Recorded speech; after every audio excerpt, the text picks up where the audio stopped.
Good afternoon. Good to see all of you. I want to begin today's briefing by addressing the horrific shooting that took place yesterday at the Annunciation Catholic Church in Minneapolis, Minnesota, where a deranged shooter opened fire during morning mass, killing an innocent 8-year-old and 10-year-old. 14 other children and 3 adults were also injured during this horrible tragedy. This was the first morning mass of the school year for these beautiful, innocent children, and this sacred religious service was desecrated by an evil monster. We are all eternally grateful to the heroic law enforcement officers and first responders whose courage and swift response aided all of those impacted by this horrible tragedy. As Director Kash Patel confirmed yesterday, the FBI is currently investigating this shooting as an act of domestic terrorism and a hate crime targeting Catholics. President Trump signed a proclamation yesterday following his call with the governor of Minnesota, Tim Walz, acknowledging the victims and their families and directing flags to be flown at half-mast. President Trump and the First Lady encouraged the entire nation to join all of us in praying for the victims and their families as they face unimaginable grief and loss. The White House and the FBI will continue to provide further updates as they become available. I also have a quick scheduling announcement for you today. The President will travel to New York City on September 22nd to address the United Nations General Assembly on Tuesday, September 23rd.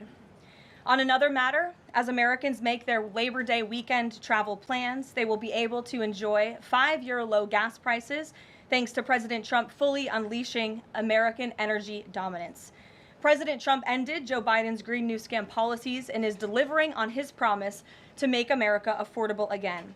These savings at the pump are giving everyday American families more room in their budgets at the end of each month, which is the exact opposite of what we saw under the previous administration.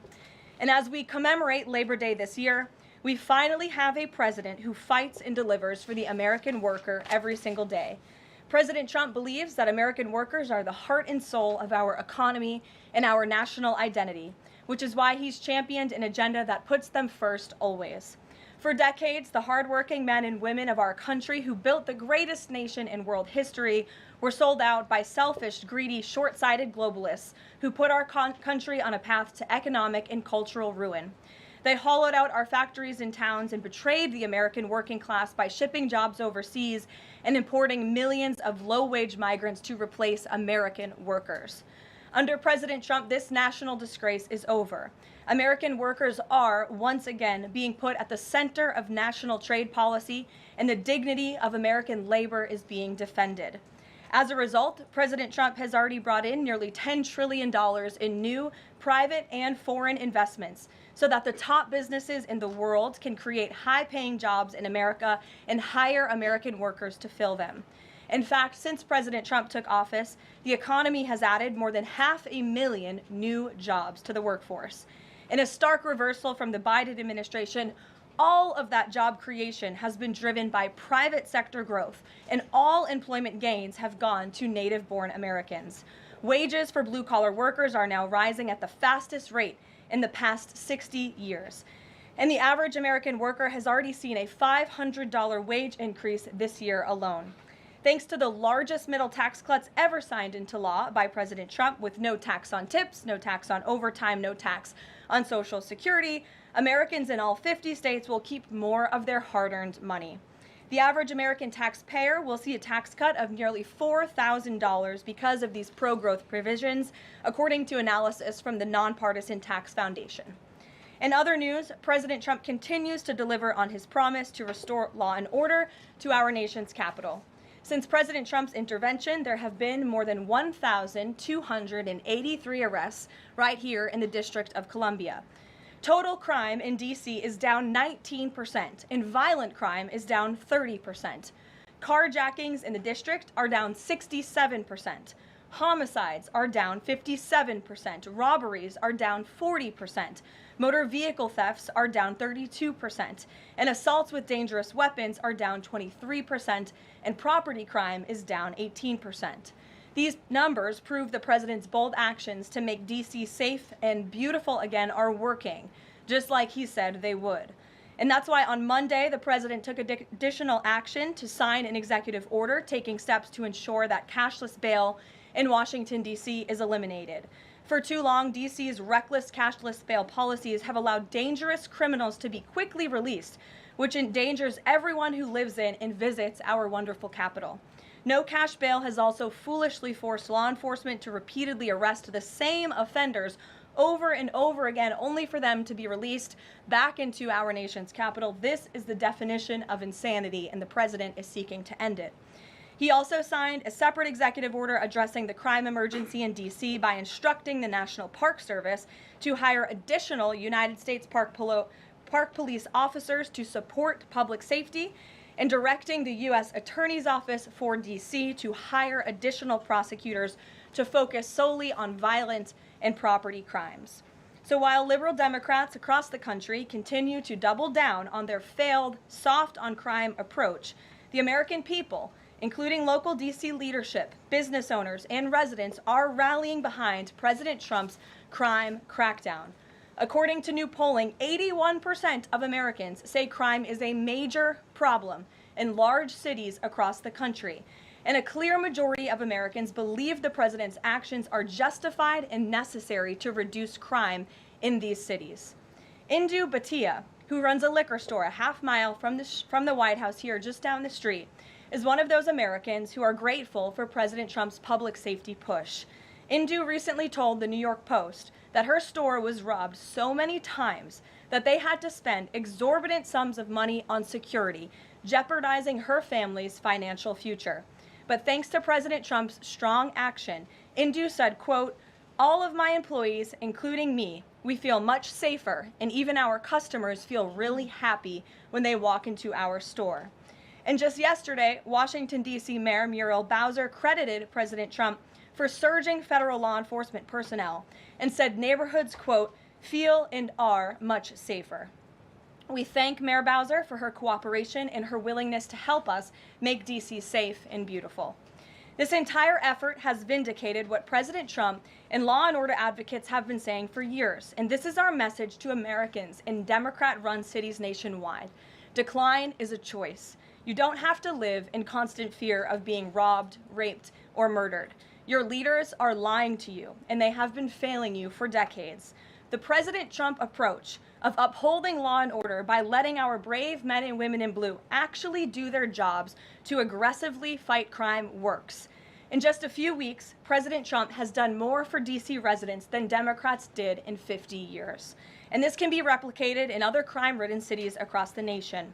As President Trump has said, all of these elected officials in charge have to do is pick up the phone and ask for the president and the federal government's help. President Trump doesn't care if they are a Republican or a Democrat leader. He wants Americans to be safe and for every law-abiding American citizen across the country to be able to thrive in their city and in their community. With that, I'll take questions. Here in our new media seat today, we have social media influencer, content creator, Brandon Tatum. Brandon, thank you so much for joining us today. Why don't you kick us off? Well, Caroline, thank you so much for having me. I really appreciate it. And on behalf of everybody that follow me, the millions of people that follow me, I want to say thank you for making a sacrifice and dealing with some of the most disingenuous people on planet Earth at times. I have two questions. The first question is associated with the shooting that occurred the other day. And I want to ask the question of, we know that it's not a gun thing. Any rational person knows it's not a gun thing. We know it's a mental health issue. So I want to know from you, what is President Trump and the White House going to do to address mental health issues around the country associated with these shootings? And the second thing is Chicago. You know, anybody with, and I say, with a connected brainstem knows that Chicago's crime is out of control. And young black men are getting killed, laying dead in the middle of the streets every single day in Chicago. No president has addressed any of these issues.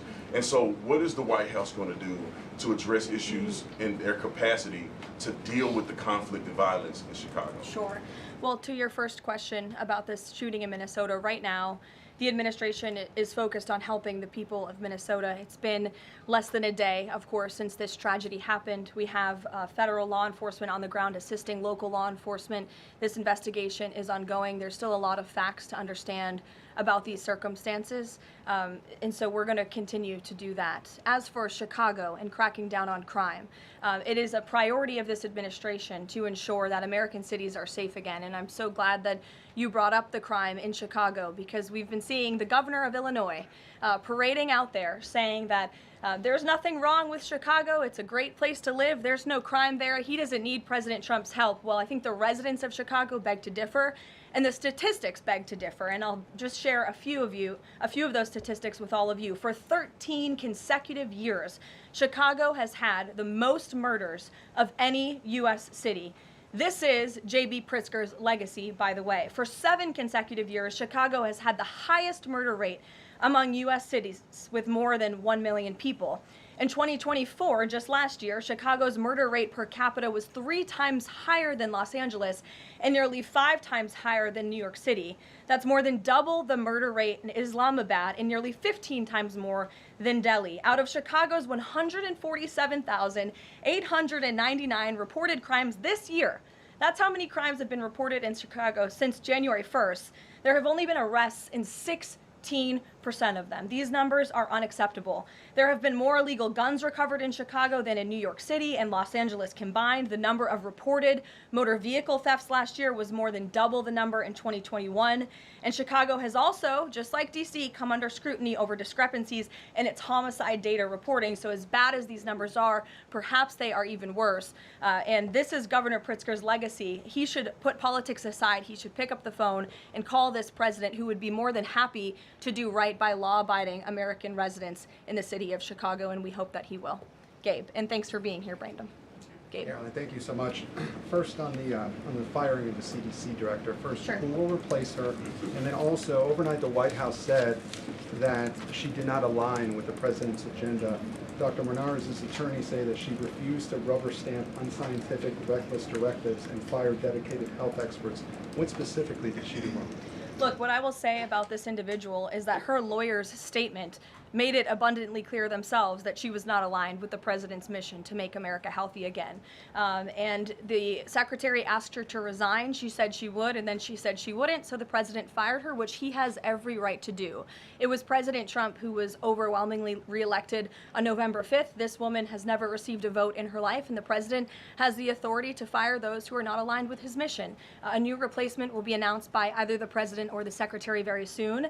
And the president and Secretary Kennedy are committed to restoring trust and transparency and credibility to the CDC by ensuring their leadership and their decisions are more public-facing, more accountable, strengthening our public health system, and restoring it to its core mission of protecting Americans from communicable diseases, investing in innovation to prevent, detect, and respond to future threats. That's the mission of the CDC, and we're going to make sure that folks that are in positions of leadership there are aligned with that mission. Briefly on another topic, alligator Alcatraz. Last week, a judge on an environmental concerns lawsuit said that the administration had 60 days to wind down operations there, state officials did. Now, the administration has not been shy in fighting back against what it calls activist judges, but why is it backing down this time? We're not backing down. We've always said that we are going to continue to fight in the court of law for what's right, because we know that what this administration is doing with respect to all policy, but also immigration policy, is above the books, and we're abiding by our nation's immigration laws. And we think it's despicable that an activist judge has inserted themselves in this migrant detention facility to the point where DHS is now having to relocate these illegal immigrants to other detention facilities around the country. That is an unnecessary burden on the Department of Homeland Security and these agents who should be removing these criminals from our community. That's what the American people elected this president to do. So we've always maintained, Gabe, we're going to comply with court orders, but we're also going to fight back on them on the merits of the law. And DHS is in compliance while we disagree with this decision, and we'll continue to fight it in court. Let's go to... Hey, Go ahead. Thanks so much. So just following up on the CDC firing, Sure. Are you anticipating other changes there at CDC in addition to that firing? And is the administration going through in a very sort of organized fashion? Is there a task force that's going through high-level appointees to see who is or isn't aligned with the mission? Like, should we expect more or changes? Not to my knowledge. I understand there were a few other individuals who resigned after the firing of Ms. Monterez. One of those individuals wrote in his departure statement that he identifies pregnant women as pregnant people. So that's not someone who we want in this administration anyway. So if people are not aligned with the president's vision and the secretary's vision to make our country healthy again, then we will gladly show them the door. Caroline, can I just follow up on? Go to the back. Thank Yes. you, Caroline. Go behind you, Andrew. Go ahead. Oh, thank you, Caroline. The military deployment that President Trump has sent to the Caribbean Sea close to the shores with Venezuela is massive. It's much more that is needed to simply counter narcotics operations. Is President Trump considering launching military strikes to military installments or facilities in Venezuelan soil?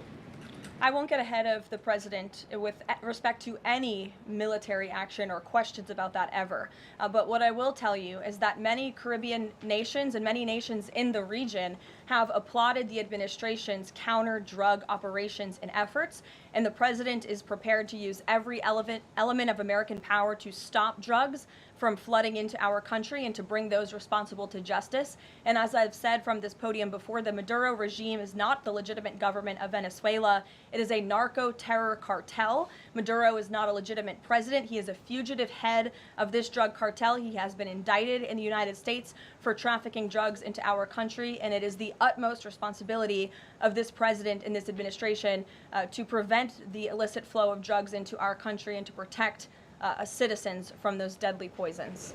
Reagan. Thanks, Caroline. I have two questions for you. Sure. Democrats, including former White House Press Secretary Jen Psaki and Minneapolis Mayor Jacob Frey, attacked prayer and pushed gun control in the aftermath of yesterday's shooting. What's the White House's response to their comments?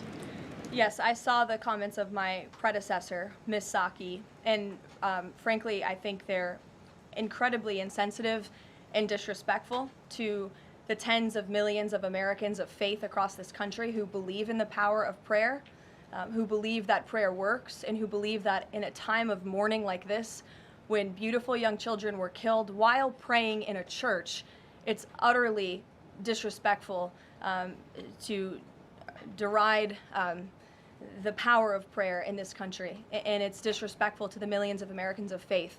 And I would encourage Ms. Psaki to pray for these families themselves who need it right now more than ever. My second question for you is that there have been media outlets who have glazed over the fact that the shooter was confused in their gender identity. Does the administration believe that this element needs to be investigated in the shooting? All of the elements are being investigated in the shooting, absolutely. Which is why part of the reason the FBI director came out and immediately confirmed that facet of the investigation. John. Thanks a lot, Caroline. Two questions on two separate issues. First of all, the drone and missile strikes that took place overnight in Ukraine. General Keith Kellogg, the president's special envoy, has described these attacks as egregious. Do you agree with that description, and do you view President Putin as an impediment to getting peace between these two countries? Well, it's not about if I agree, it's about what the president thinks, and I know what the president thinks because I talked to him about this. He was not happy about this news, but he was also not surprised. These are two countries that have been at war for a very long time. Russia launched this attack on Kyiv, and likewise, Ukraine recently dealt a blow to Russia's oil refineries. They have taken out, as a matter of fact, 20% of Russia's oil refinery capacity over the course of their attacks throughout the month of August. So the president is continuing to watch this intently, and this killing, unfortunately, will continue as long as the war continues, which is why the president wants it to end. And that's why he's worked harder than anyone to end this war, which would have never started if he were president, but perhaps both sides of this war are not ready to end it themselves. The president wants it to end, but the leaders of these two countries need it to end and want it to end, must want it to end as well. And I think the president will make some additional statements on this later. My second question has to do with, Carrie. I just had one more, if I may. It has to do with the president's intention to remove Lisa Cook as a member of the Federal Reserve Board. He is going or acting upon allegations that have been made by Trump administration official Bill Pulte. These are just allegations. She hasn't been convicted yet of any crime. Is the administration opposed to allowing Ms. Cook to have due process, to challenge what has been alleged against her? I believe she is challenging it. I believe she just filed a lawsuit today, and Mr. Pulte has deferred those allegations over to the Department of Justice to investigate them. What I will say is that you had these mortgage receipts very clearly shown to the president, and he has the cause that he needs to fire this individual. He laid it out in the letter that he provided to her and to the public as well. And so we'll continue to fight this battle. Carrie. Hi, Caroline. So the president just announced that he wants to have a convention right before the midterms next year. The DNC has countered that they too want to have a convention right before the midterms as well.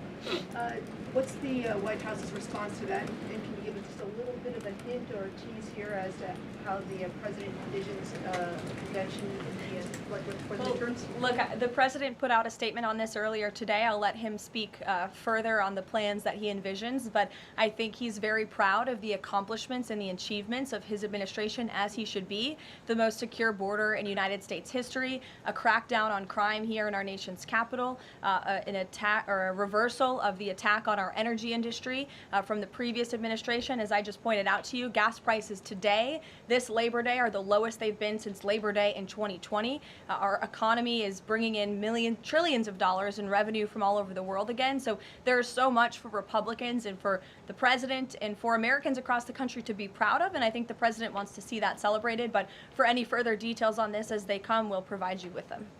Iris. Thank you, Caroline. 2 questions on the shooting. What's the administration's message to some concerned parents across the country who might be now worried about their kids' safety in light of the latest incident?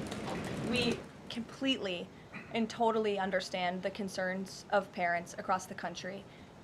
This tragedy it's heartbreaking. As a parent myself, there are no words to describe just the heartbreak that these families must be enduring, which is why the president and the first lady have encouraged everyone to continue to pray for these families and these victims.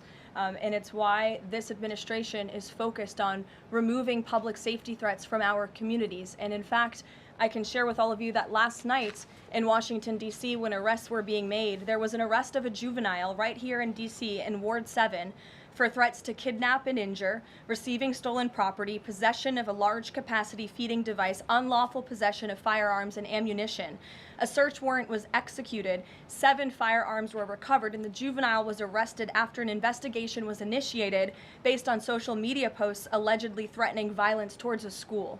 So this was a juvenile who was a risk to not just himself, but the community here in Washington, and he was removed from the community last night because of the law enforcement efforts of this administration. And I would also point to the statement of our wonderful First Lady that she released yesterday. She wrote, "The tragic mass killing in Minnesota illuminates the need for preemptive intervention in identifying school shooters. Early warning signs are often evident, with many individuals exhibiting concerning behaviors and making violent threats online prior to their actions. We encourage all Americans, as the old saying goes, if you see something, say something. If you see warning signs or threats, report it to law enforcement." This administration, federal law enforcement, will take those reports and those threats seriously. They will be treated as a law enforcement emergency, and we will act accordingly. And on the First Lady's statement, would the administration consider ramping up resources on these fronts to parents and schools across the country to help them look into these signs and prevent more tragedies? It's a very fair question, Iris. As for any potential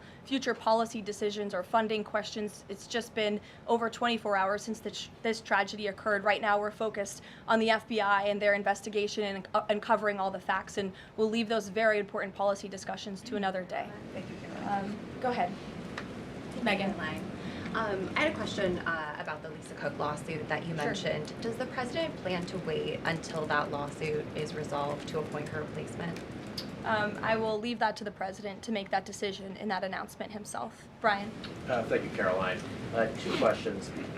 Bouncing off the CDC, situation with CDC, I'm curious if administration officials are pushing back on the president's agenda, privately, publicly, however, should they fear to lose their jobs going forward? Look, I think if you're doing your job well, and if you are executing on the vision and the promises that the president made to the public who elected him back to this office, then you should have no fear about your job. Just do your job. That's what this president wants to see. He wants to see people solving problems. He wants to see the people who have the privilege of serving the American taxpayer and the federal government abiding by the wishes of the American taxpayers who overwhelmingly reelected him in this cabinet to make America great again, or in this case, make America healthy again. On the Intel deal, where the U.S. got a stake in that company, there's two things I want to ask about that. The first is, what did the U.S. get back in return for that deal? And the second thing is, what are the future plans for giving any form of money to another company? It could be through the CHIPS Act, like this deal, or some other form of funds. What are the plans there by this White House administration? Well, look, as you know, Brian, very well, because you cover it often, the Intel deal is still being ironed out by the Department of Commerce. The T's are still being crossed, the I's are still being dotted. It's very much still under discussion. But the president's thinking, I can share with you, is certainly to ensure that the United States government is making our country wealthy again and is benefiting from some of these deals. And it's a creative solution. I know it's outside the box thinking, which is uncommon in this city, but it's something that he proposed and something that the Secretary of Commerce is working on putting into action. Mary. Thanks, Caroline. I have a couple questions on the shooting yesterday. The first one, this is the second shooting involving a trans-identifying shooter who specifically targeted Christians and Catholic kids. What kind of consequences do the gender-affirming therapists, doctors, or even the parents of these shooters face after these types of shootings? Well, as for the parents and potential therapists in this case, again, all of that is still currently being investigated by the FBI. I know the Secretary of Health and Human Services this morning said that HHS is investigating perhaps links between some of these drugs and these prescription drugs that some of these minors may be taking and an increase in violence. And obviously we have mental health problems in this country that this administration and Secretary Kennedy will continue to speak out about in the work that we're doing to solve it. Thank you. And just to follow up, I've seen a lot of calls for action, among these lawmakers saying that we shouldn't just be praying. One that I've seen on the right, actually, is calls for the FBI to institute a new class of domestic terrorism that involves trans ideology. Is that something that the administration would support? I would have to check with the appropriate people on that. Daniel. Thank you, Caroline. We saw some new revised economic data come out today showing the U.S. economy moved at a 3.3% clip, largely buoyed by a surge in capex. What's the White House reaction to this, and is this sort of the president's vision beginning to come to life after the Big Beautiful Bill was passed in July? Yes, I mean, look, we did say that once the Big Beautiful Bill was signed into law, we're going to see the effects of this massive pro-growth piece of legislation. As I laid out for you as we head into the Labor Day weekend, there's many positive economic indicators that the American people can be hopeful about. But don't forget, we are reversing 4 years of reckless spending from the previous administration, of slamming regulations down the throats of American business owners and consumers across the country. But the administration is working very hard to unravel all of that and to ensure that small business owners and workers are thriving and that they have more money in their own pockets to spend. Thank you. Thanks so much, Caroline. Back on the CDC, there was reporting that some of the initial problems between RFK and the CDC director stemmed from miscommunications or differences on vaccine policy. So I wonder if you could just say whether or not the president believes that the COVID vaccine should be available to and covered by insurance for all Americans, regardless of age and pre-existing conditions. What I will tell you is that the FDA recently revoked the emergency use authorizations for 3 COVID vaccinations while simultaneously greenlighting 4 new COVID-19 vaccines with 2025 and 2026 formulas. The reason for the revocation of that emergency use authorization is because obviously the COVID pandemic and the public health emergency is over. But just to correct the record, because there's been a lot of misinformation on this, the FDA's decision does not affect the availability of COVID vaccines for Americans who want them. We believe in individual choice. That's a promise both the president and the secretary have made, and it's a promise they have now delivered on. Question, if I could, Caroline. Second question, if I could. Sorry. I wonder if you could answer why the president hasn't acknowledged the shooting at CDC headquarters that took place earlier in August, where a police officer was killed, and it was reported that the motivation for the shooting was somebody who was really unhappy with the effects of the COVID vaccine. We absolutely were very much aware of that shooting. The Secretary of Health and Human Services put out a statement immediately. He was in touch with the CDC, and he actually traveled to Georgia to assess the situation and to mourn with the people who work in that building there. So, go ahead. With respect to Labor Day, one of the most underrepresented groups right now are police officers. 30,000 police officers short in America right now. To Brandon's question, 1,300 short in Chicago, 3,000 short in New York, 500 short here in Washington, D.C. What can the White House, what can the President do to help recruitment of police officers? You've done well with the military and Border Patrol. What can be done to get more police officers on the streets of America? Well, the president has certainly been very successful in recruiting federal law enforcement. If you look at the ICE recruitment campaign that was led by he and our Secretary of Homeland Security, we've seen more than, I believe, 130,000 applicants to join ICE, which is just amazing. There's more applicants now than there are jobs to fill, and we're very grateful for that. Clearly, Americans want to serve their communities. They just need a leader who encourages them to do so. So maybe Governor Pritzker should spend less time demonizing the police, more time trying to recruit more police, and more time trying to call the President of the United States to get crime in his city under control. The President wants to allow law enforcement, whether it's state, local, federal, to do their jobs, to arrest criminals, to put them behind bars, and to remove public safety threats from American communities. He'll continue to do that. Thank you, guys.